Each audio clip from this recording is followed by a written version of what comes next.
Even one down the sideline, and he's got Cass over the top. Big side. Down the sideline. Touchdown. His signature move and his signature performance. Allen, big ball one more time. 58 yards this time. You're listening to the Bruin Bible. This is your host, Will Decker, bringing you UCLA football content all throughout the year for LA Football Network. What is up, and welcome to the latest edition of the Bruin Bible, ESPN Radio 1090 Southern California. Will Decker, your host, Jamal Madney, your co-host. We got a very, very special guest in the house, Mr. NIL himself, the quarterback for the UCLA Bruins, one of my favorites on the field, Mr. Chase Griffin in the house. Chase, first and foremost, how is this Friday treating you rolling into the weekend, my man? It's going well. Had workouts this morning. Had a meeting with our new OC, Coach Bienemy. Feeling ready to attack the day.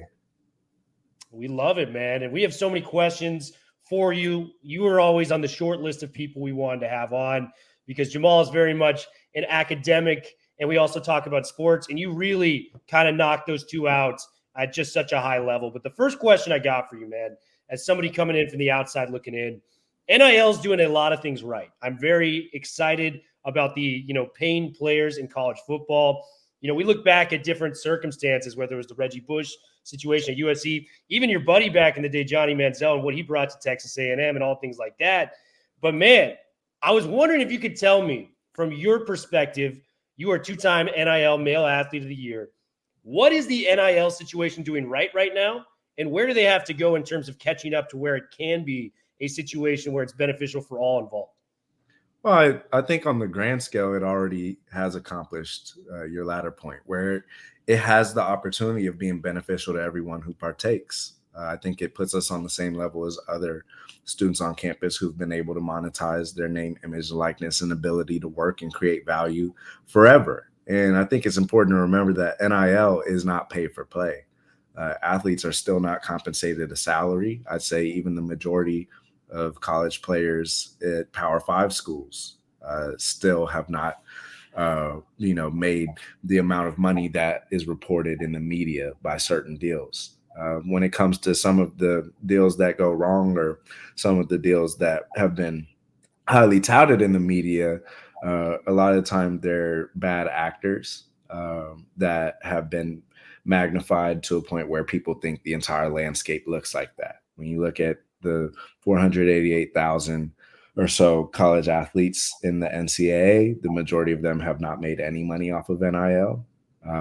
And when it comes to college athletes in Power 5 and revenue generating sports, NIL has really just been a beneficial add to their cumulative college experience. It's been the ability to learn how to earn money, how to manage that money, and how to do it in a way that protects your brand it is sustainable. So I think NIL has already been great, and it's sort of been a segue into revenue share, which is pay for play. And the NCAA has already demonstrated through Project D1, which is a proposal by NCAA President Governor Charlie Baker. And through that, it's an admission that there's a model that can be feasible where athletes are compensated for what they do in a way that continues the industry and helps build the industry rather than destroying college sports. Chase, that's such a great point, and just tremendous work that you've been doing in this space. And we're just so proud as Bruins that you're an ambassador of the school and at the forefront of advocacy, which has been a part of this university's history for so long. I want to segue a little bit and talk about the program. And it's been an exciting last few weeks, certainly with the hiring of Deshaun Foster and just the reaction of the team based on that. And then getting a world-class offensive coordinator in Eric Bieniemy. What are you seeing as the future of the program here this year and just beyond in terms of these folks in place? And what are some changes you think are coming to the program to kind of take it to where we all believe it can be as sort of the sleeping giant that is UCLA football? I mean, simply the future is bright, and I'm always proud to be a Bruin. I chose UCLA for a reason, but I think the day that, our AD announced that Coach Foster would be our next head coach was one of my proudest days here, because it showcased a recommitment to our true Bruin values. Coach Foster is a Bruin, was a great Bruin as a player. I think demonstrates what we need in a coach, as a man, as a coach, as an example. And I think as long as the team continues to rally around him, I have faith that Coach Foster will continue to make the right moves as a head coach to move us in the right direction. We're going to a new stage, arguably a bigger stage. And I think it's the perfect moment for UCLA to show the country what we're about. Yeah, moving to the Big Ten is going to be very exciting. I want to take it back to young Chase, man. I had been kind of following the situation where you're working with George Whitfield back in the day, man. Whit is one of the best quarterback coaches we have in football. And I was always curious. I'm like, man, there's that young kid that's out there. He's working with, Manziel. I see him with Andrew Luck. I see him with Cam Newton out there. How did you get linked up with Whit? And I was wondering if you could just tell me, as a two-part question, you were Gatorade Player of the Year in Texas high school football, man. We are from California. We think we've got pretty good high school football out here. But as anyone that goes from Texas knows, man, Texas football is something serious, a little different. Talk to me about that connection with Whit, and then if you could just kind of dive into what it's like to play under the Friday Night Lights in Texas. Yeah, you're right about Coach Whitfield. He's been a huge blessing in my life, and it's a blessing to call him a friend. I got connected to him really through the action of my father. So I'm always grateful for everything my father has done throughout my entire journey. But we were watching an ESPN special showcasing Coach Whitfield and Warren Moon working with Cam Newton. Yeah. And my boss was like, you play quarterback. We're going to get the best quarterback training for you. This is where the best is at. And so we reached out to the team. We got a response, and we showed up sight unseen. Our first workout was at University of San Diego. And the rest is history there. He's been a huge blessing in my life. The amount of quarterbacks and coaches and mentors I've been able to work with really off of that relationship. There's no doubt in my mind that God placed, us in each other's lives for a reason. As far as Texas high school football, there's nowhere better. I got guys in my locker room from Modern Day, guys from Bosco, all that, and they play really good football. They have a lot of really good players. Not the same environment as Texas high school football. You go to a town of 8,000 people or a town of 5,000 people, and you pull up, it's going to feel like the Super Bowl. And that's just something that's unmatched in any other state. I'm not even sure if there's anything in the high school realm that sort of matches that. But it was great because it prepared me to play on a stage and represent something larger than myself day in and day out. And I consider myself a performer in all walks of life. And as long as I'm still playing football, that applies there greatly. Chase, so well said, a performer in all walks of life. And I want to sort of pull on that thread a little bit. You have been described by many as just such a unicorn, as athlete, as student, as activist, as business person, as entrepreneur, as a visionary. So many folks that we've talked to around the program have playfully said and realistically said that we could be talking to the next president of the United States here down the line. And so, Chase, I want to talk to you about one more year here at UCLA playing football.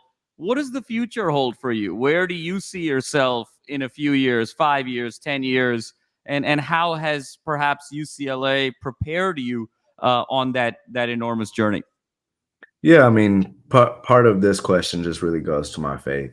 I can make plans, I can do all that I want, but God guides me through the steps. Something that's been huge for me is figuring out what I'm talented at, where I can add value, and maximizing those opportunities and preparing myself that way when those opportunities come, I'm ready to deliver. I'm huge on, creating return on investment for brands that I work with, but I think I take that same mentality to everything. I think, I'm grateful that I've had the opportunity to give back to UCLA. I feel like UCLA has invested in me, and I've done the same back. UCLA is where I chose for a reason. Jackie Robinson, Jackie Joyner-Kersee, Arthur Ashe, Kareem Abdul-Jabbar, so many others have changed the world from this campus. And, UCLA is amazing, but the coolest part about it is it attracts people who are trying to push culture forward. And I think as long as we stay true to that, as long as I stay true to that, wherever it is, whether it be in investing, whether it be in music, whether it be, I never know how the season is go, whether it be football, and then whether it be media. I think wherever my path takes me, I'll represent myself well, represent my family well, and in turn, I'll represent UCLA well. And I'm proud to be able to do that. That's awesome, man. And, I think we as just a UCLA show, we love kind of everything positive that UCLA brings out to the world. And I just want to know from your perspective, man, you're a high school recruit. You've got offers, man. You're Gatorade Player of the Year within Texas. What schools were you looking at, and what was kind of the final details that made UCLA the right choice for you, Chase, at the end of the day? I think, frankly, if it wasn't UCLA, it probably would have been Harvard. Wow. My pops always wanted me to go to Harvard. I took pride that even if football didn't work out, I would have been able to go everywhere. I was highly ranked in my class, and I had a high SAT, good PSAT. And thankfully, I was able to chase my dream in football and go to a Power 5 D1. But I remember the week that I came out to UCLA and committed. Later that week, I was supposed to go to Harvard, and I may have committed. For me, football is extremely important, and I love the game. That's why I play it. But there's certain institutions for me that I feel like I fit better at, and Harvard was one of them. And I think in the overall life trajectory, I probably would have done great if I would have chose Harvard. But I'm so glad every day that I chose UCLA. It's the place where I'm supposed to be. And I think the past, 5 years that I've been here, I've been proving to myself every day why I made that decision. Oh, that's so great to hear, Chase. And segueing a little bit to the football side of things, what is your expectation of this transition to the Big Ten in terms of just style of play, culturally? And have you seen, even in the time since the announcement and now the offseason that's upon us where this transition is taking place, specific changes on the team or with players or focus or in terms of preparation leading into the Big Ten? What is kind of your expectation now with this sort of new world order, if you will? I think whatever team you're playing, whatever conference you're playing in, it's just about putting the best guys in and running the scheme that's best for your guys. And we have coaches who have coached in the NFL, played in the NFL, coached in college, played at a high level in college. And so we just got to put our trust in them that they're going to get us in the right scheme, right formations, put the right guys out there on the field. It doesn't matter who you're playing. Now, the Big Ten has some good teams, but there is no real Big Ten style of football. I mean, we just watched the national championship. Those were two teams that, are Big Ten and two completely different styles of play. So I think going forward is just about preparing, making sure over the next 6 months that we're putting our best foot forward in workouts. And then once fall camp comes and spring ball, that we're executing. And then whoever we're playing each week will make adjustments. And as long as we have guys out there who are ready to compete, ready to rep UCLA to this new stage, I'm confident that we'll perform well. Yeah, man. And, a team that you guys beat a couple of years ago in Washington, with Kalen DeBoer and stuff on that sideline. I want to talk about you get in. Your first start is at University of Oregon, man. It is a big time situation. 2020, you get in there and do a pretty admirable job, man, coming in your first career start in college. Take me up to the lead through that. I mean, we look at it from a fan's perspective of, man, starting quarterback in front of all these fans. I know you've been training for it your whole life, but, man, it is such a crazy situation to kind of put ourselves in. What was the week of the game lead up like for you in that situation? And how have you fared since then, man? I mean, you had a couple more starts since then against Arizona, against Stanford. Dude, talk to us, man. I'm really interested on what your perspective is on that. Yeah, I mean, I prepare whatever the event in life is, like I'm the star of the event. Just because for me, I can't grade anyone else's performance. I can only grade my own. And I better be giving myself an A. So every single week of practice, I prepared like I was the starter. I would watch film, thinking about how I could carve these boys up. And so when I heard that Dorian wouldn't be playing that week, it was probably 2 or 3 days before the game. I felt ready. I had already performed with the mindset in practice that I was playing that week. So when it happened, it was really just walking into what I've been preparing for. Now, we should have won that game. Yeah, It's close. It's close. it's close. There were things where I definitely think I could have done better. But I know I competed 100%, and I know I prepared 100%. And so I can make peace with that. And then the next week, we smacked Arizona. That was my first start in the Rose Bowl. And then, a few weeks later, executed pretty well against Stanford. So I think as a player, I've always had confidence in myself because I've had confidence in my preparation. And I take pride in being ready, whatever it is in my life. And so leading up to that Oregon week, it was no different. It was great that it was against Oregon. It was good to play against Kayvon Thibodeau. A few years later, serendipitously, I co-hosted a podcast with JP Morgan with Kayvon Thibodeau. So we were able to talk back on that game. And it's all a blessing. And I'm looking forward to what this season has in store. Oh, that's fantastic, Chase. And, it seems like college football right now is in a state of flux, in a state of transition with NIL, with the transfer portal. A lot of conversation that you're an expert in on legislation moving forward about can universities sort of directly pay their student athletes. There's been conversation, even former coach Chip Kelly talked about kind of geographical breakdown perhaps of super conferences and what have you. Where do you see all of this going in terms of college football? You have such a unique lens and perspective, being at the forefront, a thought leader, being on Capitol Hill discussing this very issue. Where do you see kind of the future of college football in terms of equity for programs, equity for the student athletes?